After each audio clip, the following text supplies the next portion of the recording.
الليل بهالكومباوند ما كان عادي أبداً، خصوصاً لما محمود قرر يلعب لعبته. صح، مو لعب تمثيلي بروحه هالمرة، لا، لعب شطارة. لأنه من يوم سمع سوالف البلكونة وهو يقول بينه وبين نفسه: يا ولد يا محمود، هادي فرصتك، لا تصير غشيم وتخربها. وكان واقف بكشك الحراسة يعدل قميصه ويتصرف وكأنه ما يدري عن شي، بس عيونه تراقب كل سيارة تدخل وتطلع. لما كوثر وقفت قدامه ثاني يوم الصبح وقالت له بنبرة فيها الابتسامة المخفية: أنت قلت للشغالة إنك ما تعرفني، رفع حاجبه وقال بصوت منخفض وهو يلتفت يمين ويسار: والله يا مدام، الخوف مو منك، الخوف من العيون اللي تراقب. أنا موظف بسيط، وإذا طلع اسمي مع اسمك الناس ما ترحم. ابتسمت وهي تطالعه نظرة تقييم وقالت: واضح إنك تعرف تمشي تحت الحيط. رد بسرعة: أنا ما أمشي تحت الحيط، بس أنا أصير الحيط إذا احتجت. ضحكت ضحكة خفيفة وقالت: طيب يا محمود، خلك ذكي زي ما أنت وبلاش تمثيل زيادة. رد عليها وهو يضغط الكلمة: التمثيل هوايتي القديمة، بس هالأيام صرت أستخدمه للنجاة. من هاللحظة تغير الإيقاع. صارت تمر كل يومين بحجة تسأل عن الأمن بالمنطقة الخلفية، أو تشتكي من إضاءة ضعيفة، أو تطلب رقم الإدارة، ومحمود دايم يرد ببرود محسوب.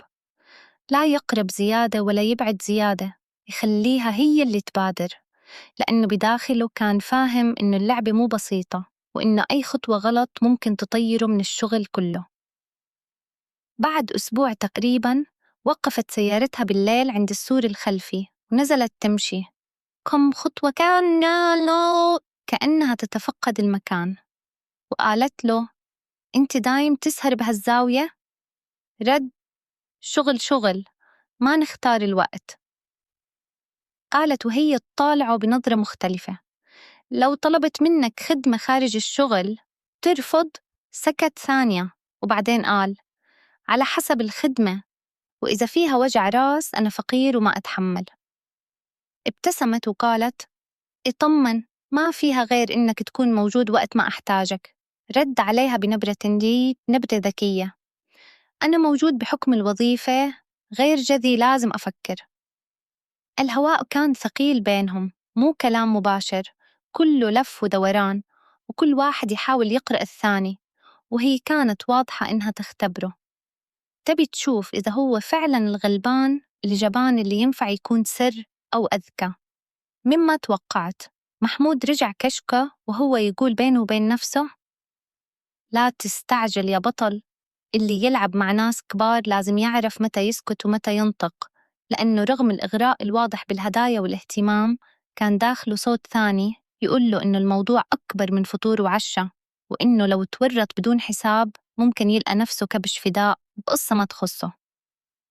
وفي الليلة الثالثة بعد هالكلام وصلته رسالة من رقم مجهول: لو عايز تكبر قابليني بكرة الساعة 1 بعد نص الليل عند فيلا 16، والموضوع بينا بس. محمود طالع الشاشة وابتسم ابتسامة ممثل حافظ دوره، عدل وقال: وأهو الستارة بتفتح، نشوف المشهد الجاي هينتهي على إيه. الليلة دي كانت فاصلة، مش هزار عربيات ولا ضحك ينط ويفط زي الأول، دي كانت لعبة أعصاب بجد. محمود وقف مكانه بعد ما العربية اتحركت، قلبه بيدق بس مش من الخوف، من إحساس إنه شد الحبل زيادة شوية. قال لنفسه: لو رجعت وعدت عليا يبقى لسه أنا في دماغها، لو ما رجعتش أبقى كنت مجرد تسلية وقت فراغ. رجع كشكه، فضل باصص في الساعة كل شوية: 10، 10:30، 11 إلا ربع. المكان هادي، الهوا بارد، والهدوء يخليك تسمع صوت أفكارك. على 11 بالضبط سمع صوت العربية وهي داخلة تاني، وقف مستقيم وعدل هدومه قبل ما توقف قدامه. نزلت كوثر، المرة دي ما فيش ضحك، وشها هادي، بس عينيها بتدور عليه كأنها بتقيسه من أول وجديد. قالت: إيه يا محمود، هو أنا غلطت فيك قوي كده؟ قال بهدوء محسوب: حضرتك ما تغلطيش، بس أنا تعلمت ما أزعلش حد، وأزعل نفسي قربت خطوة وقالت: وأنا زعلتك؟ رد من غير ما يبص في عينيها: أنا فقير يا فندم، والفقير لما يحس إنه مكانه مش مناسب بيرجع خطوتين. سكتت لحظة وبعدين قالت بنبرة أهدى: أنت فاهم الموضوع غلط، أنا بهزر معاك عشان مرتاحة معاك، مش عشان أقلل منك. رفع عينه وبص لها أخيرا، وأنا خوفت أرتاح زيادة. السكوت بينهم كان تقيل بس مش مكسور. هي كانت مستغربة إنه قدر يختفي يومين كاملين، لا بيرد ولا بيجري وراها، ومحمود كان عارف إن الاختفاء أوقات أقوى من الحضور. قالت فجأة: ركب. اتردد ثانية بس ركب. المرة دي مفيش توتر ولا رجل بتتهز، قاعد ثابت. هي لاحظت وسألت بابتسامة خفيفة: مش بتترعش النهاردة؟ قال بابتسامة خبيثة: اللي كان بيخوفني بطلت أخاف منه. قالت وهي سايقة: وإيه كان مخوفك؟ بص قدامه وقال: إني أكون لعبة. وقفت العربية فجأة على جنب، لفت له وقالت: وأنا شكلي بلعب بيك؟ قال بهدوء: مش عارف، بس أنا مش قد لعب كبير. ابتسمت المرة دي ابتسامة مختلفة، أهدى، أعمق. أنت مش لعبة يا محمود، بس لازم تبقى عارف أنت عايز إيه. رد بسرعة من غير تفكير: عايز أعيش مرتاح، بس مش على حساب كرامتي. الكلمة دي علقت معاها. رجعت العربية تمشي تاني. قربوا من مدخل الكومباوند. قبل ما ينزل قالت له: بكرة هعدي عليك زي الأول، بس المرة دي من غير تماثيل، لا دور جبان ولا دور زعلان، تبقى أنت بس. نزل وهو حاسس إن الجولة دي انتهت تعادل. لا، هو خسرها ولا هي كسبتها بالكامل. وهو ماشي راجع للكشك قال لنفسه: اللعبة لسه طويلة، بس المرة دي مش هبقى الكارت الضعيف. وفي الكاميرا اللي فوق البوابة كان في عين تانية بتتفرج عليهم من أول يوم. كملت عينيه مغمضة بس قلبه صاحي أكتر من أي وقت. كوثر كانت واقفة قدامه لحظة ساكتة، بتبص له بنظرة فيها سؤال كبير: هو بيلعب ولا فعلا غرق؟ قال بصوت واطي كأنه لسه بين النوم والصحيان: الحلم ده لو كان حقيقي كنت هخاف أصحى. سكتت ثانية وبعدين قالت بهمس: وأهو بقي حقيقي. تصحى بقى. الكلمة دي كانت كفاية ترجعه للأرض. فتح عينيه بهدوء وبص لها نظرة مختلفة عن كل اللي قبلها، ما فيهاش هزار ولا دور عبيط ولا جبان. الهواء في الأوضة كان تقيل والهدوء أبلغ من أي كلام. قرب المسافة بينهم مش كان خطوة، كان قرار. المشهد بعدها ما كانش محتاج تفاصيل. كان في لحظة صمت طويلة، بعدها ضحكة خافتة، بعدها حاجات اتفهمت من غير ما تتقال. الدنيا بره كانت هادية، لكن جوه الفيلا كان في حاجة بتتغير، مش بس بين اتنين، لكن في موازين اللعبة كلها. بعد شوية كان محمود واقف قدام المراية في الحمام ببص لنفسه. ابتسم نص ابتسامة وقال: انت دخلت تلعب دور وطلعت بطل المشهد.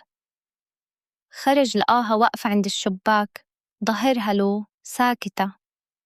قال بخفة: لو فضلت لحد بكره على أيدي الحياة هتقولي رأيك.